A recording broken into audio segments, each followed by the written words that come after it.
ಬೆಳಗಾವಿ ಅಧಿವೇಶನದಲ್ಲಿ ಕಾಂಗ್ರೆಸ್ನ ನಾಯಕತ್ವದ ಸಂಘರ್ಷ ನಿಂತಿಲ್ಲ. ಮತ್ತೆ ಮತ್ತೆ ಅದು ಮುನ್ನೆಲೆಗೆ ಬರ್ತಾ ಇದೆ. ಯತೀಂದ್ರ ಸಿದ್ದರಾಮಯ್ಯ ಹೇಳಿಕೆಯ ಬೆನ್ನಲ್ಲೇ ಕಾಂಗ್ರೆಸ್ನಲ್ಲಿ ಒಂದು ರೀತಿ ಸಂಚಲನ ಉಂಟಾಗಿದೆ. ಸಿದ್ದರಾಮಯ್ಯನವರೇ ಪೂರ್ಣಾವಧಿ ಸಿಎಂ ಅಂತ ಯತೀಂದ್ರ ಸಿದ್ದರಾಮಯ್ಯ ಹೇಳಿಕೆಯನ್ನ ನೀಡಿದರು. ಇದು ಕಾಂಗ್ರೆಸ್ ಪಾಳೆಯದಲ್ಲಿ ಸಂಚಲನವನ್ನ ಉಂಟು ಮಾಡಿದೆ. ನಾನು ಈ ಬಗ್ಗೆ ಮತ್ತೆ ಮಾತಾಡಲ್ಲ, ಯಾರು ಏನಾದರೂ ಹೇಳ್ಕೊಳ್ಳಿ, ನನ್ನ ಹೇಳಿಕೆಯ ಬಗ್ಗೆ CLP ಸಭೆಯಲ್ಲಿ ಪ್ರಸ್ತಾಪ ಮಾಡಿದ್ರೆ ಮಾಡಲಿ, ಏನು ಹೇಳಬೇಕೋ ಎಲ್ಲವನ್ನು ನೆನ್ನೆ ಹೇಳಿದ್ದೇನೆ ಅಂತ ಇವತ್ತು ಯತೀಂದ್ರ ಸಿದ್ದರಾಮಯ್ಯನವರು ಸ್ಪಷ್ಟನೆಯನ್ನ ಕೊಟ್ಟಿದ್ದಾರೆ. ನಿನ್ನೆ ನಾನೆಲ್ಲಾನು ಏನು ಹೇಳಬೇಕು ಹೇಳಿದ್ದೀನಿ. ಮತ್ತೆ ಆ ವಿಷಯದಲ್ಲಿ ಪ್ರತಿಕ್ರಿಯೆ ಬರುತ್ತೆ. ಪ್ರತಿ ಬಾರಿ ಪ್ರತಿಯೊಬ್ಬರು ಏನಾದ್ರೂ ಹೇಳೋದಕ್ಕೆಲ್ಲ ನಾವು ಪ್ರತಿಕ್ರಿಯೆ ಮಾಡ್ಕೊಳ್ಳೋದಕ್ಕಾಗಲ್ಲ. ನಾನು ಏನು ಹೇಳ್ಬೇಕು ಅದನ್ನ ಹೇಳಾಗಿದೆ. ಏನಾದ್ರೂ ಯಾರು ಏನಾದ್ರೂ ಹೇಳಿ, ಯಾರು ಏನಾದ್ರೂ ಹೇಳಿ, ನಾನು ಹೇಳ್ಬೇಕಾಗಿ ನಾನು ಹೇಳಾಗಿದೆ. ಮತ್ತಿನ್ಯಾರಿಗೂ ಪ್ರತಿಕ್ರಿಯೆ ಕೊಡೋದಿಲ್ಲ. CLP ನಾವು ಇದನ್ನ ಪ್ರಸ್ತಾಪ ಮಾಡ್ತೀವಿ, ಯಾರಾದ್ರೂ ಅಷ್ಟೇ MLCಗಳ ಮಾತಿಗೆ ಯಾಕೆ ಇಷ್ಟೊಂದು ಗಂಭೀರವಾಗಿ ತಗೋಬೇಕು ಅಂತ ಅವ್ರು ಹೇಳ್ತಿರೋದು. ಆಯ್ತು, ಮಾತಾಡೋದು. ನಾನು ಹೇಳಿದ್ನಲ್ಲ, ಏನ್ ಹೇಳ್ಬೇಕಾಗಿದೆ ಅದು ಹೇಳಾಗಿದೆ. ನಾ ಮತ್ತೆ ಯಾವುದಕ್ಕೂ ಪ್ರತಿಕ್ರಿಯೆ ಮಾಡೋದು. ನಿನ್ನೆ ನಾನೆಲ್ಲಾನು ಏನು ಹೇಳ್ಬೇಕು ಹೇಳಿದ್ದೀನಿ. ಮತ್ತೆ ಆ ವಿಷಯದಲ್ಲಿ ಪ್ರತಿಕ್ರಿಯೆ ಬರುತ್ತೆ. ಪ್ರತಿ ಬಾರಿ ಪ್ರತಿಯೊಬ್ಬರು ಏನಾದ್ರೂ ಹೇಳೋದಕ್ಕೆಲ್ಲ ನಾವು ಪ್ರತಿಕ್ರಿಯೆ.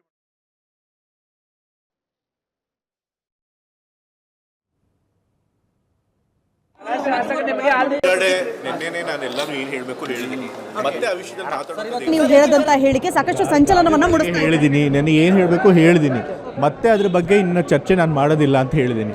ಮತ್ತೆ ಯಾಕೆ ಮತ್ತೆ ಅದ್ರ ಬಗ್ಗೆ ಕೇಳ್ತಿದ್ದೀರಿ? CLP ಮೀಟಿಂಗ್ ಅಲ್ಲಿ ಮತ್ತೆ ಆ ವಿಚಾರವನ್ನ ಮುನ್ನೆಲೆಗೆ CLP ಮೀಟಿಂಗ್ ಅದೆಲ್ಲ ಚರ್ಚೆ ಮಾಡಲ್ಲ, ನನಗೆ ಗೊತ್ತಿರೋ ಹಾಗೆ. ಚರ್ಚೆ ಮಾಡಿದ್ರೆ ನೋಡೋಣ. ಸರಿ, ಆಯ್ತು. CLP ನಾವು ಇದನ್ನ ಪ್ರಸ್ತಾಪ ಮಾಡ್ತೀವಿ, ಯಾರಾದ್ರೂ ಅಷ್ಟೇ MLCಗಳ ಮಾತಿಗೆ ಯಾಕೆ ಇಷ್ಟೊಂದು ಗಂಭೀರವಾಗಿ ತಗೋಬೇಕು ಅಂತ ಅವ್ರು ಹೇಳ್ತಿರೋದು. ಆಯ್ತು, ಮಾತಾಡೋದು. ನಾನು ಹೇಳಿದ್ನಲ್ಲ, ಏನ್ ಹೇಳ್ಬೇಕಾಗಿದೆ ಅದು ಹೇಳಾಗಿದೆ. ನಾನು ಏನ್ ಹೇಳ್ಬೇಕು ಹೇಳಿದ್ದೀನಿ. ಮತ್ತೆ ಅದ್ರ ಬಗ್ಗೆ ಇನ್ನ ಚರ್ಚೆ ನಾನು ಮಾಡೋದಿಲ್ಲ ಅಂತ ಹೇಳಿದ್ದೀನಿ. ಮತ್ತೆ ಯಾಕೆ ಮತ್ತೆ ಅದ್ರ ಬಗ್ಗೆ ಕೇಳ್ತಿದ್ದೀರಿ? CLP ಮೀಟಿಂಗ್ ಅಲ್ಲಿ ಮತ್ತೆ ಆ ವಿಚಾರವನ್ನ ಮುನ್ನೆಲೆಗೆ CLP ಮೀಟಿಂಗ್ ಅದೆಲ್ಲ ಚರ್ಚೆ ಮಾಡಲ್ಲ, ನನಗೆ ಗೊತ್ತಿರೋ ಹಾಗೆ. ಚರ್ಚೆ ಮಾಡಿದ್ರೆ ನೋಡೋಣ. ಸರಿ, ಆಯ್ತು.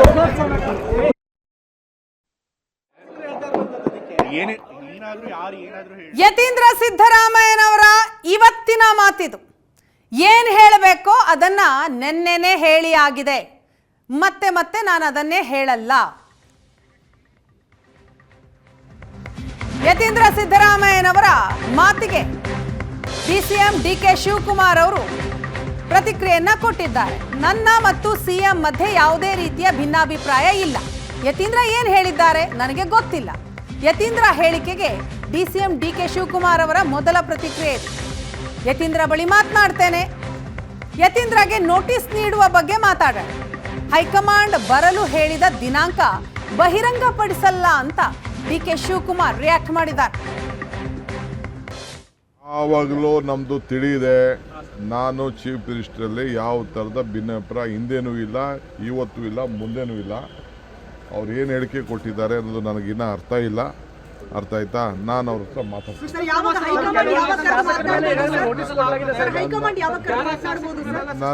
ನನಗೆ ಗೊತ್ತಿಲ್ಲ. ನಾನು ಅದೆಲ್ಲ ಹೈಕಮಾಂಡ್ ನನ್ನ ಹತ್ರ ಮಾತಾಡೋದು, ಯಾವಾಗ ಕರೀತಾರೆ ಅನ್ನೋದು ನಾನು ಅದನ್ನೆಲ್ಲ ಡಿಸ್ಕ್ಲೋಸ್ ಮಾಡೋಕ್ಕಾಗಲ್ಲ.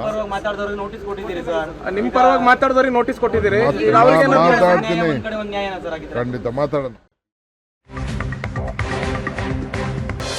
2028ರವರೆಗೆ ಸಿದ್ದರಾಮಯ್ಯನವರೇ CM ಸ್ಥಾನದಲ್ಲಿ ಇರ್ತಾರೆ. ಸದ್ಯಕ್ಕೆ CM ಕುರ್ಚಿ ಖಾಲಿ ಇಲ್ಲ. ಖಾಲಿ ಆದಾಗ ಆ ಬಗ್ಗೆ ಮಾತಾಡೋಣ ಅಂತ ಜಮೀರ್ ಅಹಮದ್ ಅವರು ಹೇಳ್ತಾರೆ. ಮಾನ್ಯ ಮುಖ್ಯಮಂತ್ರಿಗಳು, ಉಪಮುಖ್ಯಮಂತ್ರಿಗಳು ಹೇಳಿದ್ದಾರೆ. ಏನು ಹೇಳಿದ್ದಾರೆ?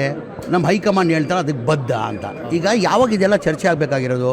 ಮುಖ್ಯಮಂತ್ರಿ ಕುರ್ಚಿ ಖಾಲಿ ಇದ್ದರೆ ಆ ಮುಖ್ಯಮಂತ್ರಿ ಕುರ್ಚಿದಲ್ಲಿ ಸಿದ್ದರಾಮಯ್ಯ ಅವ್ರು ಕೂತವ್ರು, ಏನಕ್ಕೆ ಇದೆಲ್ಲ ಚರ್ಚೆ ಬೇಕು? ಈಗ ನಮ್ಮ ಪಕ್ಷ ಯಾರು? ಹೈಕಮಾಂಡ್ ತಾನೆ ನಮ್ಮ ಪಕ್ಷ. ಹೈಕಮಾಂಡ್ ನಾನು ಭಾಳ ಸತಿ ಹೇಳಿದ್ದೀನಿ. ನಾನು ನಮ್ಮ ಪಕ್ಷ ಹೈಕಮಾಂಡ್ ಏನು ನಿರ್ಧಾರ ತಗೊಂತಾರೆ ಅದಕ್ಕೆಲ್ಲ ನಾವು ಬದ್ಧ. ಅಂದರೆ ಸಿದ್ದರಾಮಯ್ಯ ಅವರು ಮುಖ್ಯಮಂತ್ರಿ ಕುರ್ಚಿಯಲ್ಲಿ ಕೂತಿದ್ದಾರೆ, ಇದು 28ವರೆಗೂ ಅವ್ರು ಕುರ್ಚಿಯಲ್ಲಿ ಕೂರ್ತಾರಂತ ನನ್ನ ಅಭಿಪ್ರಾಯ. ನನ್ನ ಅಭಿಪ್ರಾಯ ಅದಕ್ಕೆ ನಾನೇನು ಹೇಳಿದ್ರು, ನಮ್ಮ ಪಕ್ಷ ಹೈಕಮಾಂಡ್ ಹೈಕಮಾಂಡ್ ನಿರ್ಧಾರ. ಈಗ ಒಂದು ನಿಮಿಷಮ್ಮ, ಇದೇ ಮಾಧ್ಯಮದಲ್ಲಿ ನವಂಬರ್ ಕ್ರಾಂತಿ ಪರಾಂತಿ ಅಂತ ಏನು ಹೇಳಿದ್ರು. ದಿಲ್ಲಿ ಕೇಳಿ, ಒಂದು ನಿಮಿಷ ಕೇಳ್ಕೊಳ್ಳಿ, ನಾನು ಕಂಪ್ಲೀಟ್ ಮಾಡ್ಕೊಳ್ಳಿ. ದಿಲ್ಲಿಯಲ್ಲಿ ನವಂಬರಲ್ಲಿ ಕ್ರಾಂತಿ ಆಗ್ತದೆ, ಏನು ಕ್ರಾಂತಿ ಆಗ್ತದೆ ಅಂತ ಹೇಳಿದರೆ ನವಂಬರ್ ಹೋಯ್ತು, ಈಗ ಡಿಸೆಂಬರ್ ಬಂದಿದೆ, ಈಗ ಜನವರಿಗೆ ಹೋಗಿದ್ದೀರಾ. ಆ ಥರ ಏನೇನು ಇಲ್ಲ. ಅದು ಏನು ನಿರ್ಧಾರ ತೊಗೊಳ್ಬೇಕಾದ್ರೆ ಅದು ನಮ್ಮ ಪಕ್ಷ ಹೈಕಮಾಂಡ್ ತೊಗೊಳ್ತಾರೆ.